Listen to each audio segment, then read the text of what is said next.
Welcome, everyone. This is the very first WAIB behind the scenes interview with the author of the #1 article on WAIB's first 20 article reading list to celebrate WAIB's 20th anniversary. We are very pleased. Tanvi and I selected Banu Ozkazanc Pan's article on super diversity as the #1 article on our reading list. We're very pleased to have you here. Congratulations, Banu. Thank you so much, Stacey. It's a pleasure to be here with you and Tanvi. Thank you. A little bit about who Banu is. She is a professor of practice, amazingly, in the School of Engineering. And she's also at Brown University. She's also the academic director of the IE Brown EMBA program. She founded and is the current director of the Venture Capital Inclusion Lab at the Nelson Center for Entrepreneurship. She's also an editor, joint editor-in-chief of Gender, Work, and Organization. She has a few books under her belt. She's the author of Transnational Migration and as well the New Subjects of Work, Transmigrants, Hybrids, and Cosmopolitans. And just published last week, she has a new book out from Cambridge University Press called In Entrepreneurial Ecosystems, A Critical Gender Perspective. And forthcoming to the next book that will be coming next is called A Transnational Approach to Entrepreneurial Ecosystems. So that is an impressive lineup. Congratulations. Thank you. It keeps me busy. We selected your 2019 paper, which is called Super Diversity, a New Paradigm for Inclusion in a Transnational World. It was published in Equality, Diversity, and Inclusion Journal. And we picked this one in particular because it was provocative. It absolutely addresses the joint issues of diversity and migration in international business, but it introduced some new ideas that we don't normally see in international business. So those are all a few of the reasons why we really appreciated this paper. Would you mind telling us a little bit about the behind the scenes for this paper? How did it evolve? Where did your ideas come from? Yeah, absolutely. And thank you for that. It was such a pleasure to wake up to an email saying you're one of the folks that we looked at and we chose your paper for this list. So I'm really honored and excited to be here today. The paper really is in some ways a byproduct of the book, the Transnational Migration book. In doing the research for this book, I came across so many new ideas in the migration studies literature. And when you layer on top of that the transnational lens, there were so many different and new ideas that were taking shape in disciplines that we traditionally don't borrow from in international business and management. And so in doing the research for the book, I admittedly learned a lot of things around what diversity can look like, what it can feel like, and what it can mean for the world of business and management. So it was really doing the research for the book where I ended up with so many more ideas that could fit into the book that I really wanted to write about. And super diversity was one of them. It was really an interesting concept for me to engage with, given that I straddled the worlds of international management and entrepreneurship in terms of how ideas and people kind of intersect and come up with new ideas, mostly because of my own lived experience across different cultures. So really the paper came about because of the research I did for the book and because everything that I wanted to talk about had already been said in the book and I wanted to write about something new. That's great. Thank you. Just to sense your opinion here, Banu, what do you think about migration and diversity research and the way it's been developing over the past decade? And also, are there some trends that get you really excited about this research? I do. I think over the course of, my career, which has been over, 15 plus years so far after my PhD, I've seen a lot more opportunity to talk about the ways in which immigration and migration shape the experiences of people in organizational contexts, but also how they come to inform the policies and practices of multinationals and those organizations that span both geographic and other kinds of boundaries. So for me, seeing those kinds of people and experiences show up in international business has been really exciting. And to talk about their importance and value rather than talk about some of the ways in which we think about the deficit.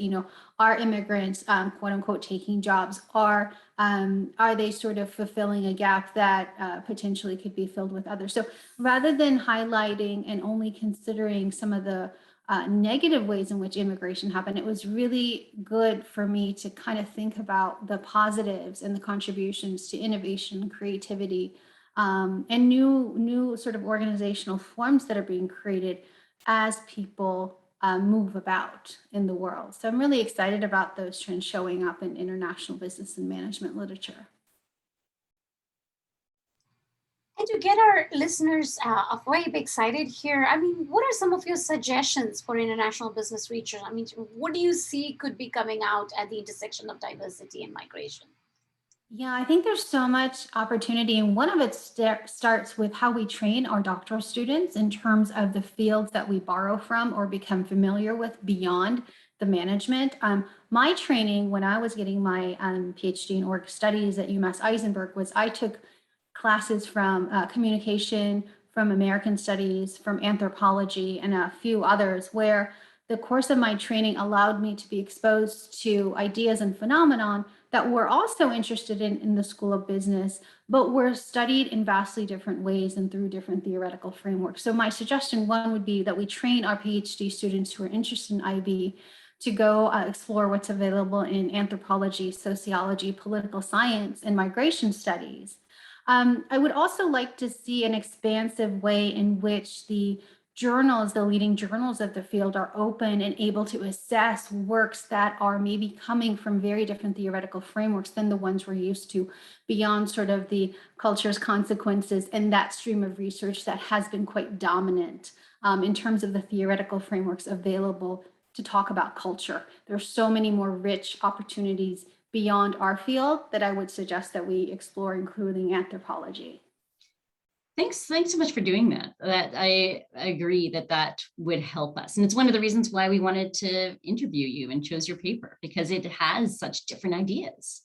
I'm curious, because you're working on a lot of things at every time. What are you working on right now that excites you the most? I'm really excited to be taking this transnational migration studies lens to the field of entrepreneurial ecosystems. One of the most interesting things for me, given how I was raised in multiple cultures and countries, is how do people, ideas, and practices travel across different geographic and other kinds of boundaries, and what new practices and ideas come to emerge out of those interactions and encounters between different kinds of people and different ideas and policies and practices. So in this new book that's also going to come up hopefully next year with Cambridge University Press, I'm using the Cambridge Innovation Center as my case study and looking at how it sort of has popped up in different cities around the world and the different iterations of innovation and entrepreneurship and sort of transnational versions of entrepreneurial ecosystems are sort of emerging and popping up, and what happens when people circulate between these different cities through the idea of innovation and entrepreneurship. So I'm really excited about that. It allows me to apply a transnational approach to the world of entrepreneurship. And one of my biggest aspirations in getting my PhD was to extend the work of Anne Lee Saxenian on immigrants in Silicon Valley, and really looking at it from a transnational perspective is hopefully maybe going to accomplish that. Wow, it's kind of exciting to see you following those footsteps, because it sure seems like you're doing it. So that's great. And it would be such a wonderful addition to even the way Silicon Valley in itself has been transitioning. So that would be an amazing addition there. Yeah, I mean, there's been so many interesting ways in which the innovation economy is global and its local manifestations are nuanced and different. And so innovation looks a little different across each context and country. And I'm really interested in how that happens. One of the inspirations for the book was I used to work in Boston, and I would see delegations from different countries or from different parts of the US come to the Cambridge Innovation Center and take a tour and say, how are you guys doing this? We want to do it too. And that got me thinking on like what part of culture is replicable, and is it structural, is it strategic, and how do the people and ideas who circulate kind of create maybe these global circuits, working through some of the work of Arjun Appadurai on the global circuits of capitalism. How do these things manifest, and what new things are happening in innovation globally? Any chance you have an example of something that you're something that you're discovering? So what's been really interesting is when we talk about innovation, and for example, in the social innovation space, the idea of social innovation is somewhat decoupled here. When we say innovation, it's often tech. When we say social enterprise, those are a little bit distinct. But when we follow the ideas, and so that's what transnational migration studies allows me to do, I follow ideas along with people. When this idea of social enterprise and tech innovation hits, for example, the Cambridge Innovation Center in Rotterdam, they become fused and no longer separate. And so when people talk about innovation, they often bring the tech and the social together in that context, whereas in some of the US spheres, they're quite distinct in people's minds, both in terms of funding, but aims. And so that was really interesting to think about, how do these different ways of thinking about innovation either come together and create something new or stay separate as they travel the globe. Cool. That's fascinating. Right? I wish we had hours to talk here. I do want the last question that we wanted to ask you though is more personal, because you've talked about your academic background and how it's brought new ideas to international business, but also the pathway you've taken is really unique. I mean, you're in a school of engineering, you do publishing about both entrepreneurship and IB. Can you tell us, and as you said, you grew up in multiple countries. So can you tell us a little bit about your background and pathway and how you got to where you are now? Yeah, absolutely. So I'm originally from Turkey. I grew up in Saudi Arabia, learned English as a second language, went to high school in Switzerland, and I came to the US thinking I wanted to become a medical doctor, took organic chemistry and decided no way, no how. Decided to get an MBA because I was really interested in just culture. And I thought, MBAs, maybe I can work in organizations and learn more about culture. Got my MBA, had so many more questions. So I decided to pursue a PhD, and the PhD really was focused on culture. And I kind of continue that trend. What led me to ultimately where I am today is kind of unplanned. I ended up getting my first job at UMass Boston. I was there for over 10 years. I was tenured in a school of business and management that was very open to including much more, I would say, critical and diverse frameworks to be applied within the context of business. But over time, as I got older, I wanted to work somewhere that was closer to home. I live in Connecticut, so I was driving about 3 hours each way.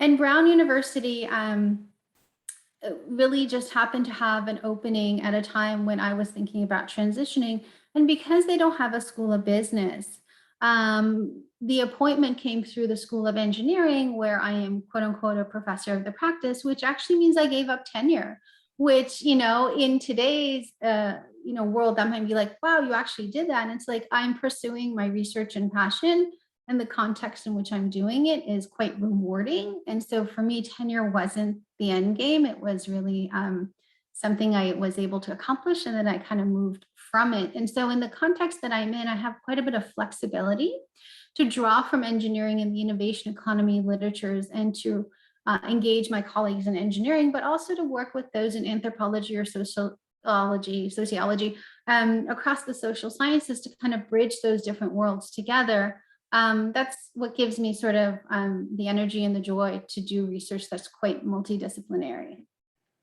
That's fascinating. I mean, it's no wonder you have such unique ideas. I tend to circulate, and that's on purpose and through intention. So I go to the Academy of Management meetings, but I also belong to several other disciplinary conferences. So when you see a phenomenon of interest, it's fascinating as a scholar to look at how different disciplines study the same phenomena and use very different language and concepts to study it and to teach it. And so I suppose it's a little bit of a cultural exploration to go across disciplines and say, how are you all studying this thing? It's amazing the lens that you use to do that. I mean, and thanks to this perspective that, we could cross paths today, because had you had not written that, we would have not thought about, having this conversation with you. So it's amazing how it comes full circle here. Thank you so much.